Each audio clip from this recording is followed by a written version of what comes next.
Less US aid to Ukraine will have a major impact on the war, but not in the way you might think.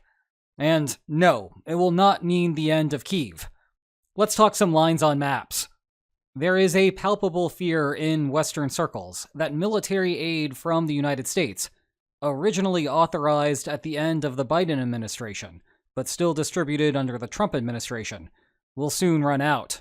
Then, in short order, Russia will go on a massive offensive and radically change what the lines on maps look like. Well, let's not sugarcoat things. Less aid is unequivocally worse for Ukraine than more aid, though I should note that a lot of aid is still flowing in, albeit under the radar. At the same time, such a scenario will not lead to the inevitable destruction of the Ukrainian state. The government in Kyiv will persist. And you can already see how this is playing out in the negotiations between the parties. Russia is continuing to demand a ton, but Ukraine feels no sense of urgency to sign a deal. So, to understand the bigger picture of what is happening here, let's explore 4 reasons that Ukraine will still manage, even without Uncle Sam.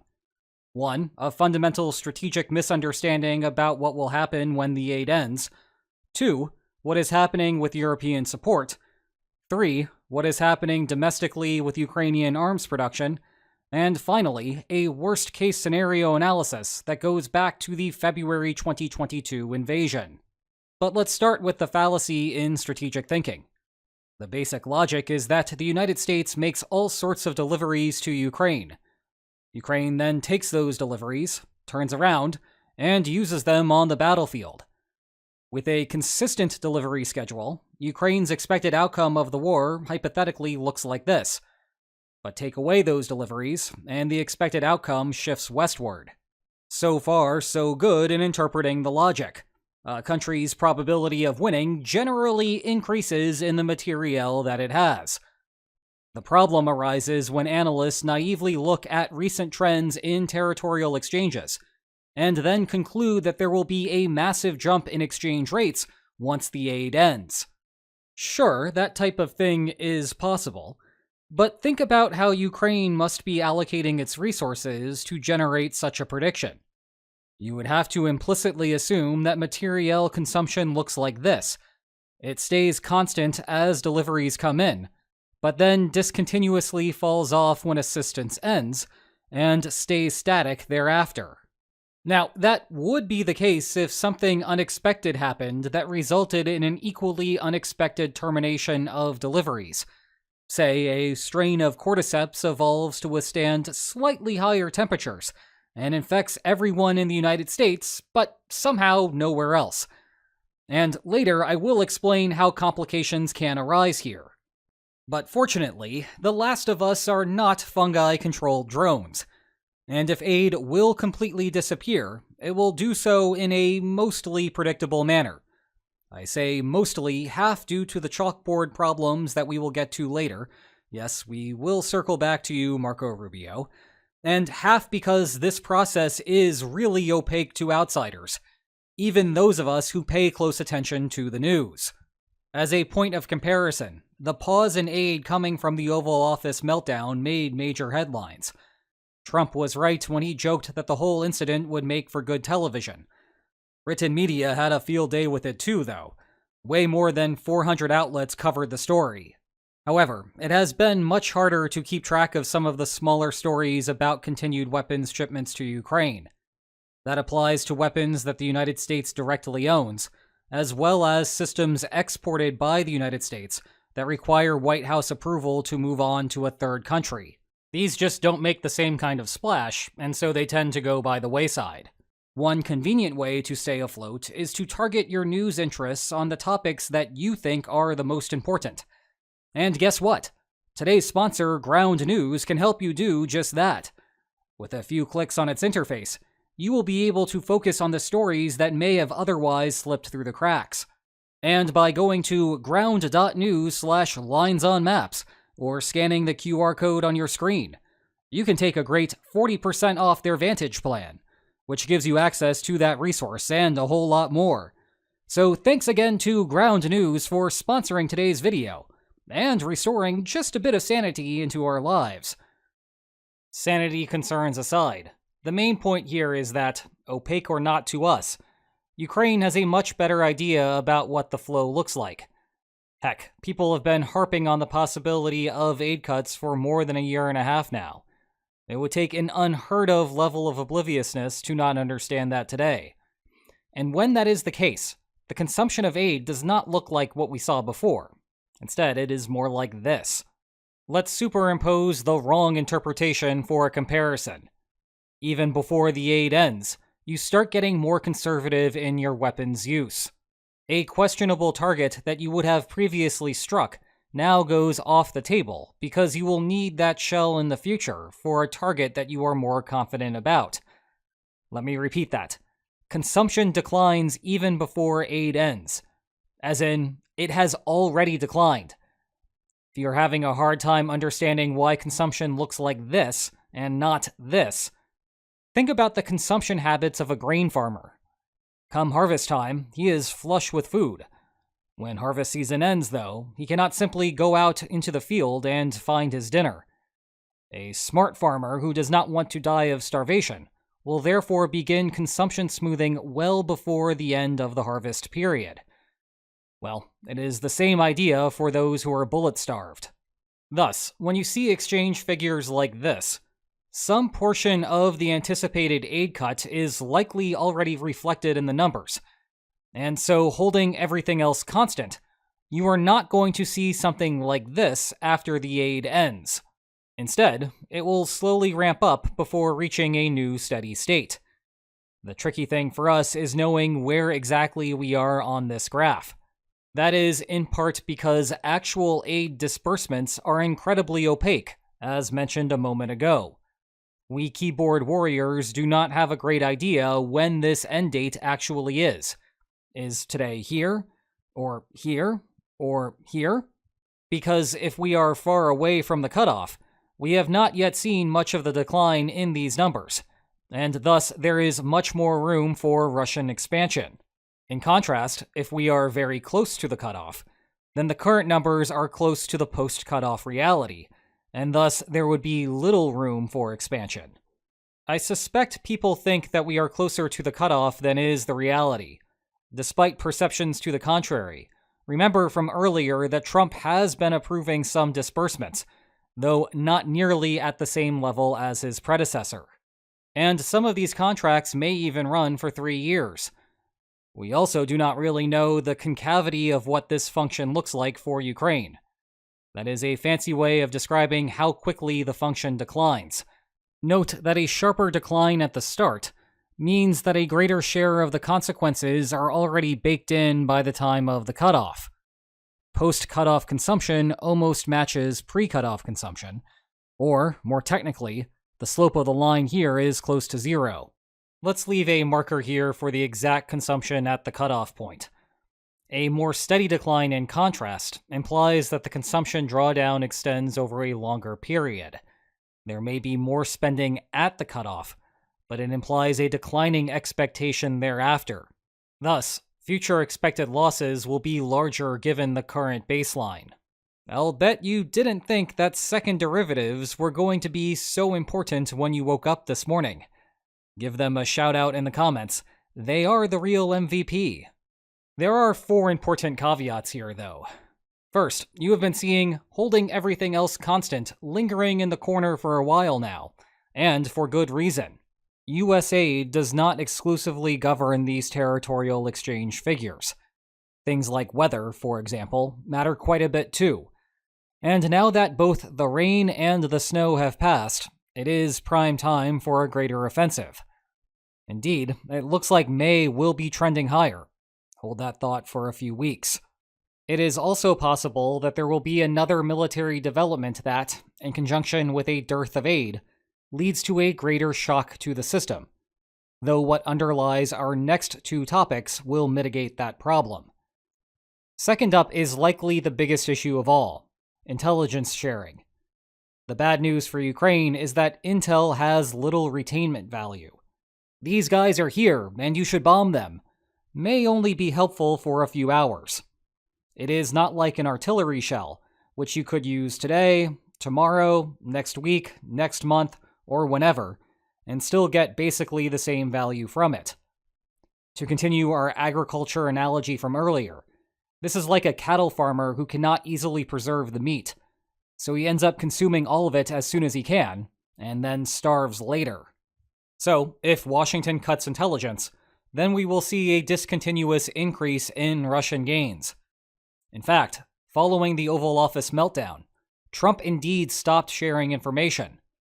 This coincided with Russia retaking almost all of Kursk, though it is hard to say conclusively that the blackout caused that specific situation. You know how the fog of war is, and making calls like that is not easy. Anyway, the good news here for Ukraine is that intelligence sharing would be the last thing to end, and comes with an indirect benefit to the United States. You see, finding targets and planning attacks are relatively cheap enterprises, and the process provides those involved ample practice for a conflict where the United States is doing the execution itself. Put differently, this is exactly the type of support that the United States would provide Taiwan if China ever invaded. And getting good at that is something that Trump can get behind. In fact, the only reason that Trump cut intelligence in the first place is because that was the easiest thing to turn off to force Ukraine to fall in line with Trump's ceasefire rhetoric. Canceling arms, in contrast, requires canceling contracts with US producers, who would not be happy about that.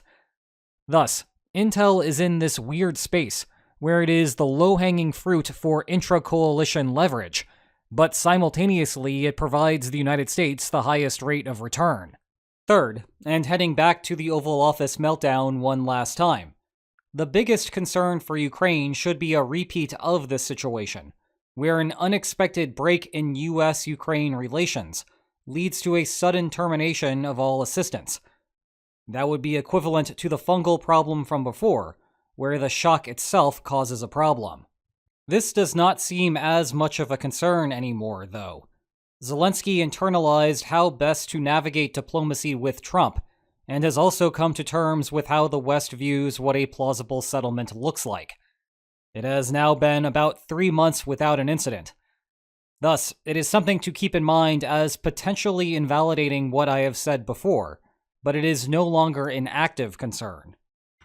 Finally, we circle back to Marco Rubio. Here he is testifying in front of a Senate committee.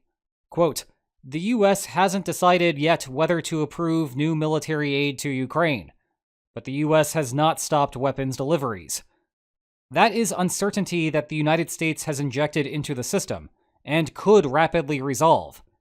But until that decision is made, Ukraine cannot optimize this curve. I should note here that the Kremlin also cannot optimize its own response when it faces this uncertainty, a topic I have not broached today because it opens up a separate set of thorny strategic problems. If you put on your tinfoil hats for a moment, it is possible that the White House has a more solidified plan here, and these comments are just for show. Meanwhile, those plans may have reached Kyiv, perhaps via European officials, so that Ukraine can strategize accordingly, all while the Kremlin cannot. If so, then us simple public folk will be the last to know due to operational security. Next up is European aid. The basic idea here is straightforward, but comes with an important caveat and an interesting implication. In short, aid to Ukraine is a public good. The specific identity of the Western country supplying it matters little. Everyone in the Western coalition benefits from all aid increases. The bad news about these situations is that they are prone to free-riding. The good news is that when someone else cuts aid, your marginal return on allocations tends to increase. Thus, you allocate more to compensate. Your addition will not be enough to cover the difference, but it will be something. We are seeing steps in that direction right now.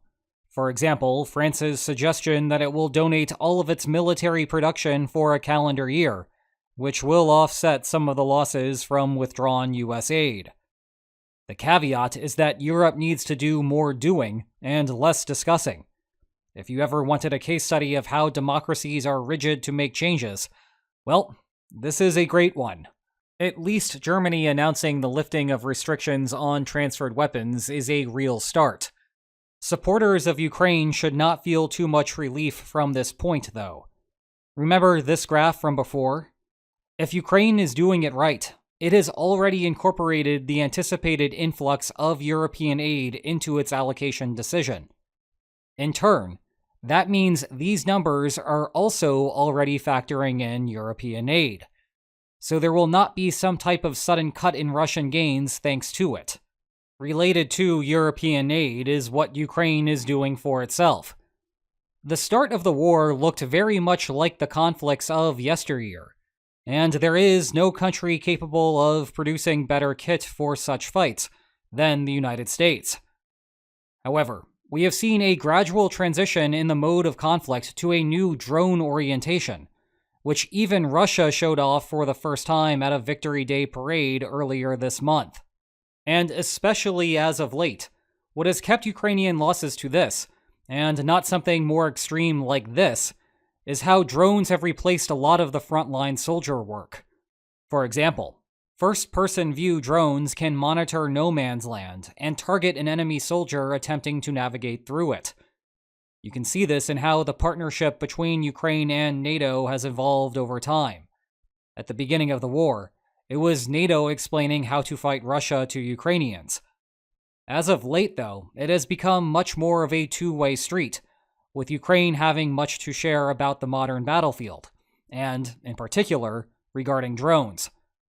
The United States and everyone else is playing catch-up in this regard, and you will be seeing a bunch of the American efforts as we go through the rest of this video. But much of the evolution of drone warfare was born out of Ukraine's artillery shortage, the same type of problem that Ukraine will experience if US aid comes to a close. Drones cannot completely replace artillery, of course. They lose some of their capacity in bad weather conditions and are susceptible to electronic jamming. But they have the benefit of changing their target all the way up until detonation. They are the smartest of smart bombs. The other main advantage for Ukraine is that Ukraine has become a powerhouse producer of drones. They are proud of it too. This is a real photo from the president of Ukraine's official account. In the past, we have talked a bunch about how one of NATO's subtle benefits is to have allies specialize in the production of specific weapons. Well, if NATO ever approves Ukraine's membership, a large part of that decision will be to secure access to Ukrainian drone production. And you had better believe that Ukraine is playing that up as much as it can. For the current war, another upshot for Ukraine is that the drone manufacturing facilities tend to be small operations, made up for by the sheer number of them. As a result, Ukraine is not vulnerable to, say, a few Russian bombs destroying the entire operation. However, like the earlier point about European arms, this is already reflected in the current exchange numbers. The last point is a comparison to a worst-case scenario where Ukraine ends up all alone. Removing the United States and Europe from the equation would still not mean an immediate end to the Ukrainian state. And we know this because Russia already tried to take the entire country once, in February 2022, and failed. Indeed, Ukrainian salvation did not come from Western military assistance.